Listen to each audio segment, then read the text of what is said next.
All right, good morning. Welcome back here to Trader Minute. Great to have you aboard.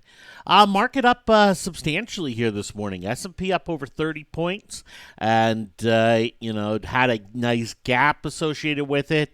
But this rally started before the close yesterday. And in fact, if we zoom in here on S&P futures yesterday into the close, we went down. We saw this kind of low hit down here around 27.30, and then just kind of this drift up. And then with 5 minutes to go, we saw some big volumes, some fast money really come into the market and push it on higher. We saw that S&P futures kind of just reacted to that, continued to go on higher here overnight. And I'll zoom out to where we are now. But you can see where the market is sitting. We were talking about a big move here in the last kind of just hour and 5 minutes of the market, right? A very sizable move, and one on volume, one with a very bullish sector flow out there, one where bonds are going down, one where the volatility index is going down. It is a very bullish rally, unless you own Facebook or an Amazon, or even Amazon's bouncing a little bit here today. But this is a very bullish move here in the market this morning. And, what's going on, what's happening? Well, we've had the Fed, we've had Powell speaking this morning. We have had some comments on U.S. Mexico. We've had comments out of the U.S. We've had comments out of Mexico. You can take from them what you want. Are they the reason for, it's one of those where there's so much to just kind of pin one reason on. It's pretty difficult. We've had more kind of talk between the U.S. and the U.K., a little bit more on U.S.-China, but no real major development there. But this is from a price action standpoint, this is a very bullish move. And it's one of those where, we saw the news yesterday. The news was terrible yesterday. The news in the market was terrible. And the market ended almost flat. Very bad news type of day. Market not able to hold a sell-off. Market vibe sitting at -10, -8, oversold. It is the recipe for a bounce. Immediately after I made the Under Armour call trade yesterday for the challenge, I was pinged and asked, why would I buy a call when the market vibe is bearish? My very simple response was, I didn't have a choice. Under Armour triggered, so I went with it. And when it comes to the challenge, I will continue to do that, right? It's not my opinion. It's not, well, I like this stock, and, oh, man, I really like Bank of America this morning, so let's go buy some Bank of America. No, it's signal, run, go, trade it, with the algorithm, and, and grind on. And we'll continue to do that going forward. So I'm going to talk about some trade setups here because there is a major shift happening, but these aren't necessarily things I could trade for the challenge. Now, for the challenge, we don't have any new signals coming in this morning, but if this were the close, we would have a few signals. Yesterday we had this Walmart, right? Where in the morning it would have been a signal, but it's one where kind of had to wait till the close there. We saw it reverse, didn't signal. We kind of have something similar happening with Walmart this morning, but Arconic, ARNC, is a bullish signal where if it were the afternoon, we'll be getting in. Here this morning, not quite there with the bullish signal. Disney's not a signal yet, but has a high potential of being a signal. Honeywell, very high potential of being a signal here. Pepsi also has the potential of being a signal here today, though none of them are on the board here just yet. Even Bristol Myers, BMY, has the 3-7 crossover. It's not a signal yet, but does have potential by the close. And this is one of those days where by the close, we're going to be looking at 4 or 5 signals, which we haven't had one of those days here. And, obviously we would not be able to trade all of the signals if that were the case. So we'd have to kind of go to our sorting method here and, kind of break some of the ties with the sorting method. We'll see. We don't have to do that this morning as, no new signals here this morning. But, it is something where, very feasible that we will have to do it here this afternoon. So basically all we have to do is take a look at Under Armour, see what's going on here with it. The profit level 24.94, and Under Armour right now is trading at 24.20. So we're short of the profit target there. And so nothing to adjust here with it. The stock, let's see, the option here is 233 there on the options. So let's plug that in here, 233. So that puts us about a $400, $500 gain, just shy of a $500 gain here on it.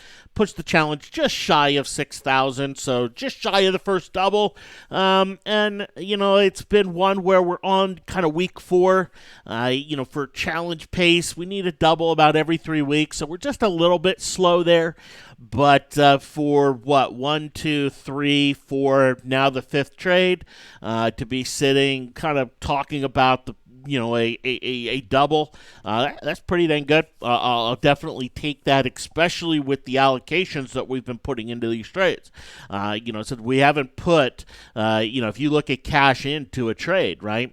1,400's the most that's been put in until this Under Armour, where we put 1,800 in because of the gains that we have, and arguably we should have put more in there, but such is. Okay, all right. So that's the challenge. That's where it's at. One other thing that I need to say about the challenge, is in response to a question that came in. And so let's go take a look at gold, GLD. And I got out of GLD yesterday, right? And this is one where from our entry, gold moved 4 average true ranges. 4 in 2 days, right? 4 average true ranges in 2 days. That's pretty explosive.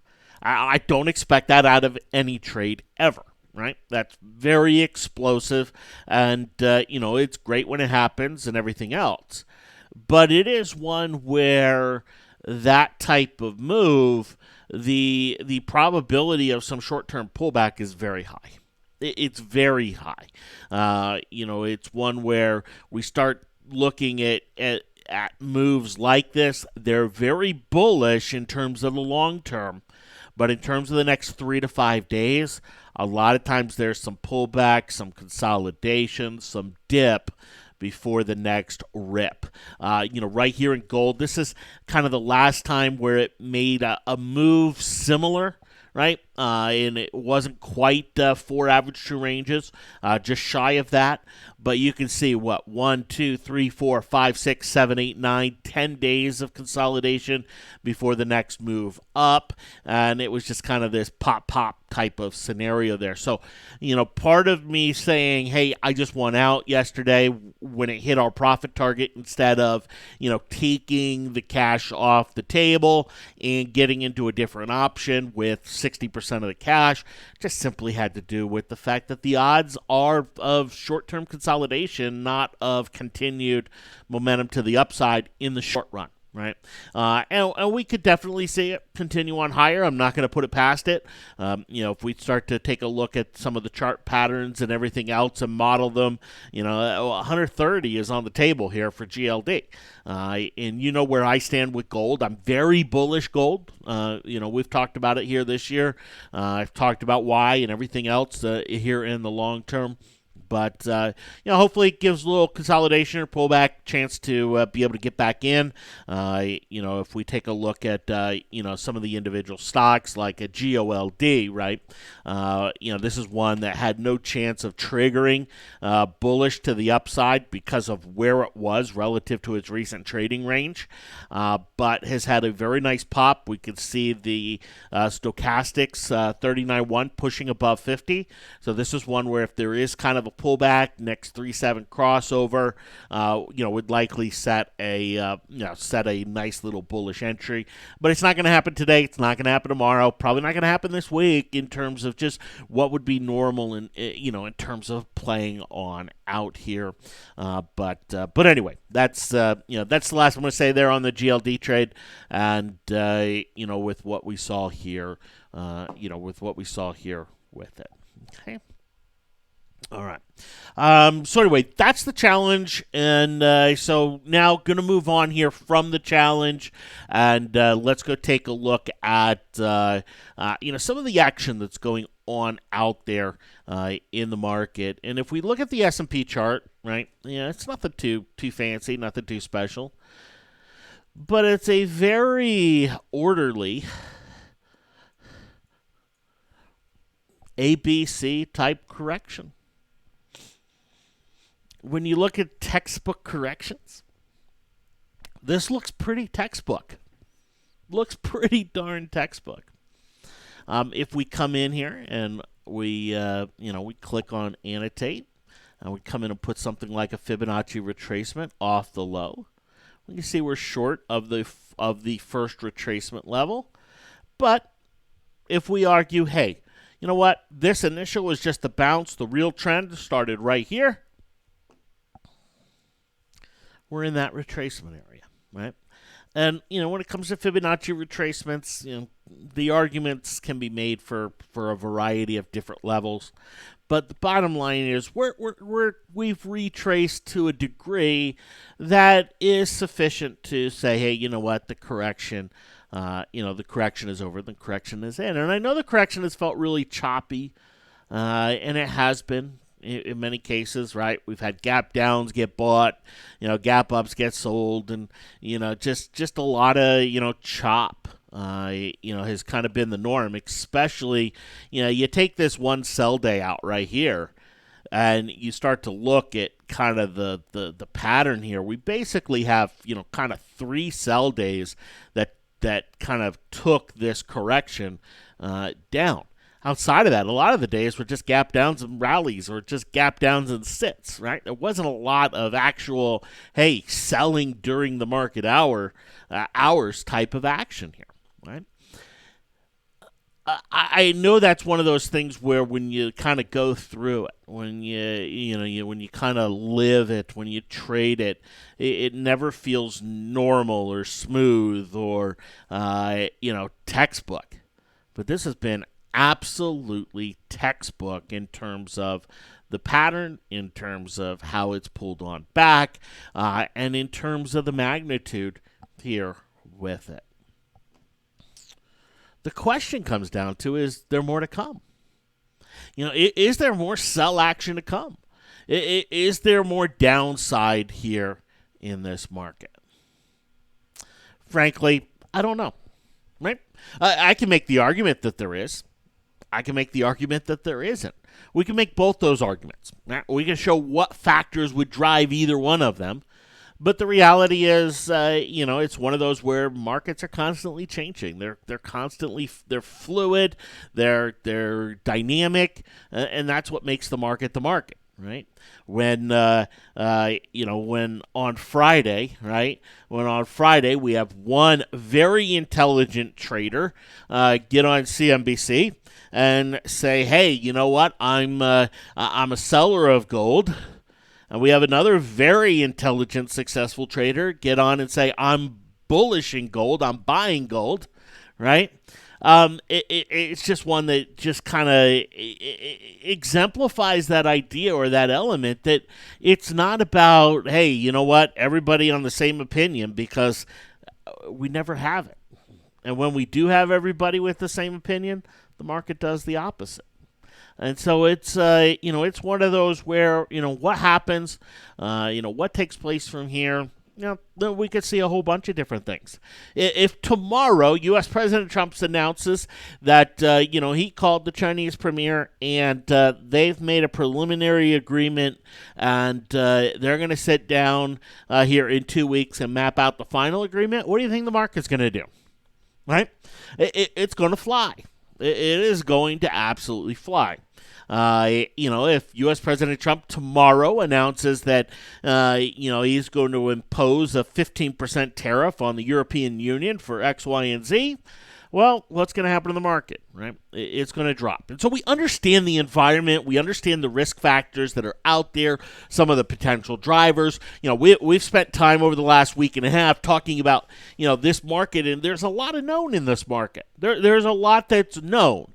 It may not be, what's going to happen tomorrow that's known, right? But that's never known. Right, that's never known, unless you have a Back to the Future time machine and can go into the future, figure out when the Cubs won, and bet on it. But when it comes to the market, it's about a bullish case, it's about a bearish case, and it's about the metrics and how they are shifting and moving. One of the things that we saw last week is we saw the market get into a situation where the metrics became very oversold. And I made the comment on Friday that one thing we know when the metrics get oversold like this, we know that the market does not stay at this level. That the levels that we're seeing on Friday are not going to be, the levels we saw on Friday are not going to be seen a whole lot. We're going to move dramatically lower or dramatically higher. We could do both in a very short period of time. That's what an oversold market vibe, that's what we tend to see. And we have seen situations where it's been very hard bounce.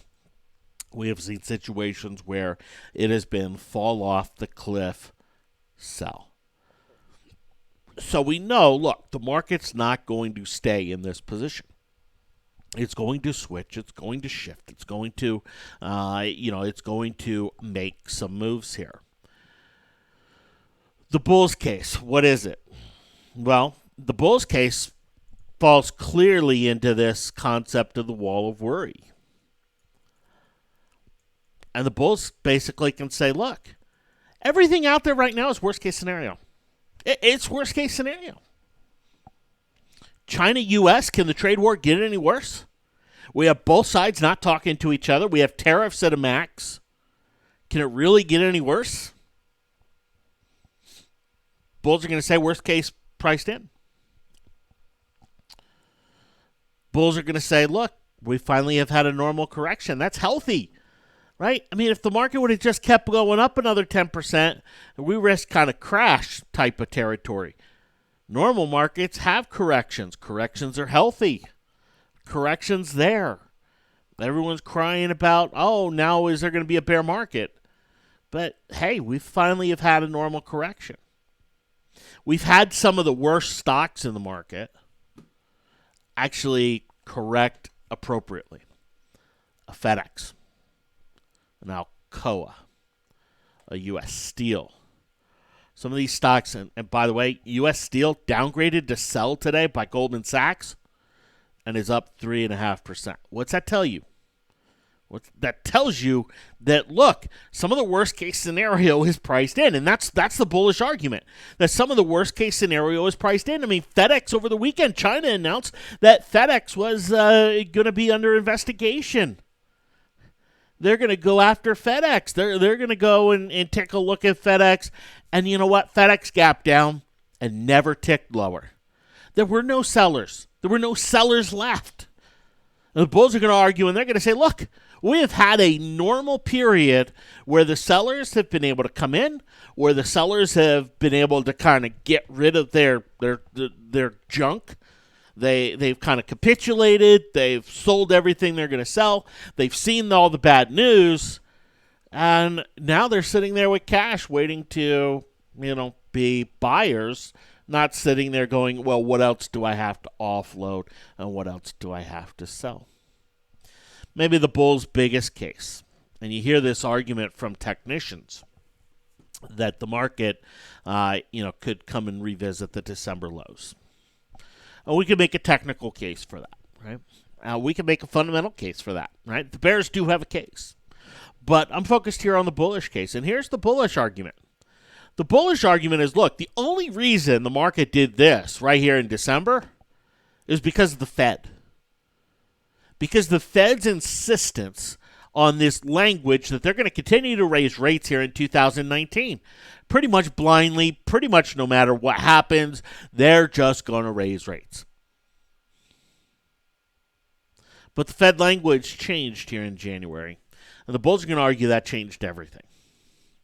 That this type of sell-off is no longer possible because the Fed is on the market side. And when you look at the incentives of the major players in the market, U.S. President Trump, major player in the market, whatever you think about it politically, major player in the market, and the Fed, who, let's face it, as time has gone by, they've become much more about stock market than about the dot plots and everything else that they used to. Right? There's some political pressure on them now to play stock market, and so we have the two kind of most powerful entities, at least here in the U.S., with very strong incentives to push the market where? To push it on higher. Right? They're not going to have incentive to push it on higher every day or to care about what it does in the next week or something like that. But to ultimately get it up into higher levels signals what? They can now each make the argument that the economy is doing well, and both have strong incentives to do that. And so when we look at all the fear factors that are out there, they all revolve around things that either the U.S. president has control of or that the Fed has control of. When it comes to interest rates, when it comes to yield curve inversion, the Fed has some control there to manipulate and to cut rates and to change that. U.S. President Trump, you know what? He could sign a deal with China tomorrow, and seriously alter the course of the market, and he absolutely knows it.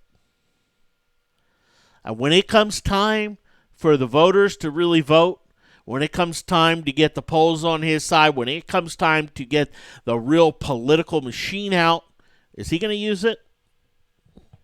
Bulls are going to argue yes.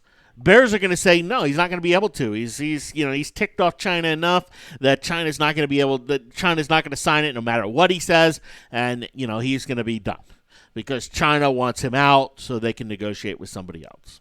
And great, that's an argument. Right, but the bull argument is very clear. The bull argument is very clear, and it is one where when we look at some of the data, it's substantiated. We look at something like the number of stocks hitting new highs versus new lows, right? Number of stocks hitting new highs versus new lows. Take a look at this. Compared to the correction we saw in October, nowhere close to as deep, nowhere close to as destructive. Nowhere close to as negative as what we saw in October. Now, we could still see more market pullback and everything else, and this could erode further. But at least so far, it is nowhere near the depths that we saw back here in October. If we look at something like small caps, this is one of the areas where we've actually started to see small caps stop lagging a little bit relative to large caps. Now they're not outperforming yet, right? They're not outperforming yet, but they've stopped their lag, which is something that needs to be seen, before the bulls go any higher. But then we have the question of valuation, right? You know what? At some point, the market just gets expensive. And can investors really keep buying a very expensive market, or do they have to, eventually just kind of move on and look for another asset? And I'm going to bring over Market Watch here, and Mark Hobart, who writes here for Market Watch. He had something really interesting this morning. I wanted to show that. Let's see here. It was right on the front page just a little bit ago. Doesn't look like it's here. All right, let's come in here to...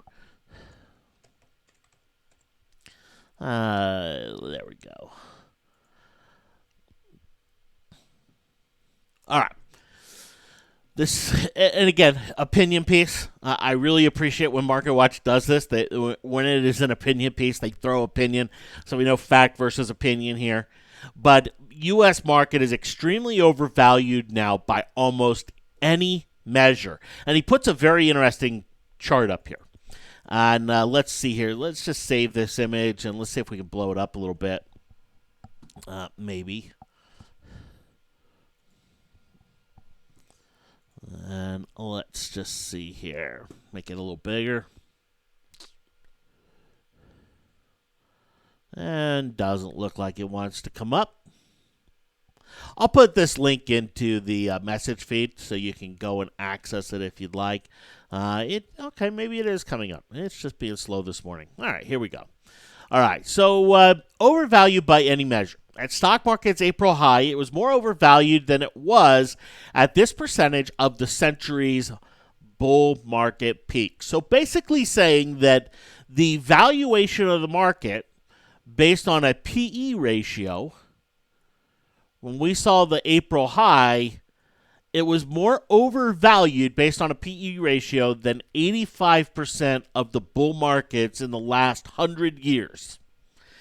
That's pretty overvalued. CAPE ratio, 89%, if you're looking at the CAPE ratio. If you're looking at the dividend yield, you're looking at 85%. Overvalued or basically at a valuation metric that's higher than 85% of the other bull markets. Price to book value, 90%. Price to sales, 100%. April was the most expensive price to sales market that we have seen in 100 years in a bull market. That's very critical because in a bear market, we tend to see higher price to sales because, stocks are sliding, sales are falling faster than stocks, and stocks have to catch up so we can see higher price to sales. But in bull markets, the most expensive, if we look at it from a Q ratio standpoint, and these are all popular metrics for valuation, 89%. So what's the bottom line here? The bottom line is the market is expensive. From a valuation standpoint, the market is expensive and has been expensive. But then he goes on and says something very important. And I think this is the most important thing, here for it. The stock market has been overvalued for a number of years now, and for the most part has continued to produce impressive returns. When you compare the valuations of the market over the last 100 years, you're missing something. You're missing the fact that the Fed has changed dramatically. What did the Fed do back in 2010, 2009, 2011, even 2012? They said, look, we're going to make it so stock market's the only game in town. If you want to be a bond buyer long term, you're not going to get any good returns. Yeah, your rates are going to be really low. So you better get in the stock market. You better put your money in the stock market because we're not going to allow for bonds to pay the same. Because you know what? We need stocks to go up to make people think the economy is healthier and for them to spend, for them to produce, to kind of have this, this kind of positive mentality about the economy. And the Fed, we saw it happen in the ECB. Japan had done it prior. The U.S. then did it, where they just basically blew the bond market up in terms of, any hope for a 7, 10, 12% interest rate, and said, look, the only game in town is stocks. If you want a return, you better go to stocks because you know what? Even the dividend you're going to get from the S&P is going to be higher than anything you're going to get from bonds. And since the Fed has done that, we have seen valuation ratios be significantly higher than they have at any other time in history, yet the market continued to go up. And it's because it is the only game in town. The other game has been pushed away. The other game has been thrown out. Yes, you can still trade bonds and things like that. You can still invest in them, but you're not going to get the same return that you're going to get historically with the stock market. And so investors are going to stomach higher valuations because the replacement is no longer much of a replacement. And it's one of the reasons why we see the utility sector as active as it has been here of late. over the last 3 to 5 years, where we see this kind of shift where down days in the market, we're seeing big buys in utilities, pullbacks in the market, utilities are going up, rallies in the market, utilities are fading a little. But even, we're seeing this kind of just general, when money flows are coming out of the market, they're not coming out of utilities because the interest rates there are still significantly better than bonds. And so this kind of same valuation metric, argument doesn't hold water anymore. It's a new game. It's a new playing field, out there. If something happens and the Fed shifts, and now we're talking about bond rates in the 5, 7, 10% area, well, now we're talking about a market that's incredible, stocks that are incredibly overvalued because you can go get that type of return in bonds. So why are you going to take the stock risk, right? What's the point of taking the stock risk? And so that is something that is missed by the bears that argue that, hey, things are overvalued. They miss that fact that it's the only game in town, and the bulls, they recognize that it's the only game in town, and look, valuations just don't matter. So that's some of the bullish case out there. Again, there's a bearish case to be made. We've talked about some of those factors, but did want to talk about some of the bullish case here. Now, when it comes to some of the different charts and some of the different price action that we are seeing out there in the market, and with different stocks, take a look at the banks today. I mentioned this in my note this morning, this island reversal element. And, this morning on the open, sitting on my computer, bought some Bank of America, probably overpaid for it, but I had to buy some. Why? Well, it's dipped into the area that I like, right? We talked about this last week, where it's dipped into a valuation area that I like, but I didn't have enough technical evidence to want to buy it. In fact, we went out, looked at the options, and said, look, the options are saying, you know what, stay away for now. And we saw it push on back Thursday. We saw it pull on back Friday. Yesterday was kind of a nonsense day here, for it. But then this morning, gap up. What did this gap do? This gap abandoned all of these sellers. This is what's referred to as an island reversal. We had one right back here. Here's a gap down, big gap down, then gap up. We have these gaps that create this island of candles. Island reversals are some of the easiest reversals to trade because of the fact that your stop points are so easy. You know what? You buy the gap, and if it fills the gap, you're gone. You got to leave. If not, the chance of a significant rally are very high. Is it going to be smooth? No. I mean, just take a look at this one. Plenty choppy. Plenty choppy. The next day it's down, and then it's up, and then it's off its highs, and then it's off its lows, and, it's all over the place. But the principle is there, and we see the stocks, push on higher. And we have these coming in to the market today, to something like a Bank of America. If we come in and look at something even like a FedEx, we don't have a pure island reversal here on it. Let me get rid of the indicators. But we have what is called an abandoned baby, where, yesterday's action's been abandoned. Yesterday's sellers, they're left in the lurch, right? And so I hate FedEx fundamentally. Still, I still think this is fundamentally a $120 stock. I'm not willing to buy it the way I was willing to buy Bank of America, because Bank of America, has fundamentals or valuations with fundamentals that I like. FedEx doesn't, but has the same price action, same principle in play. It doesn't mean I have to go buy it, and I didn't. But, we're seeing this happen in a lot of areas. We don't quite have that with U.S. Steel, but as I mentioned before, downgraded to sell by Goldman Sachs here today, and flying high. I kind of feel bad for Goldman Sachs right now. They've had some analyst calls that the stocks have reversed hard on them right after their analyst calls here of late. J&J, the morning of this big reversal, Goldman Sachs came out, upgraded the stock, and then it tanked on the whole opioid issue and a whole opioid situation there.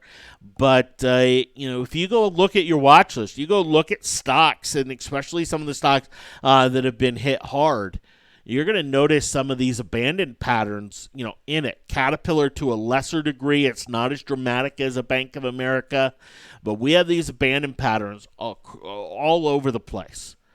And it's one of those where, you think about buyers and sellers in the market. You think about, some of the sellers that want to turn into buyers.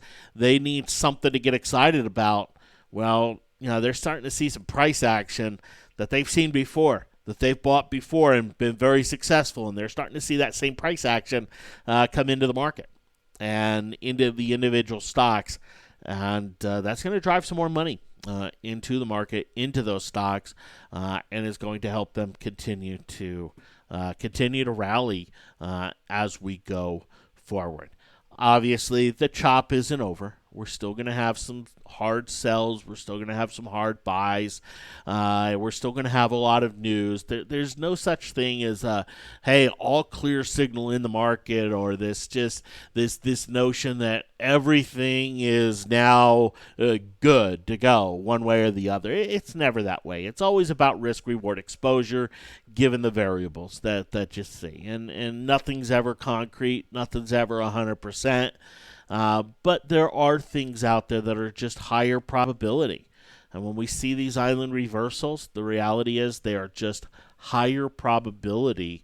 And as traders, especially option traders, that is what we're looking for. That is what we want. We want higher probability. We know we can't find certainty. That doesn't exist, but we can go find higher probability. Thanks for hopping on. Have yourselves a fantastic day, and we'll talk to you later. Take care.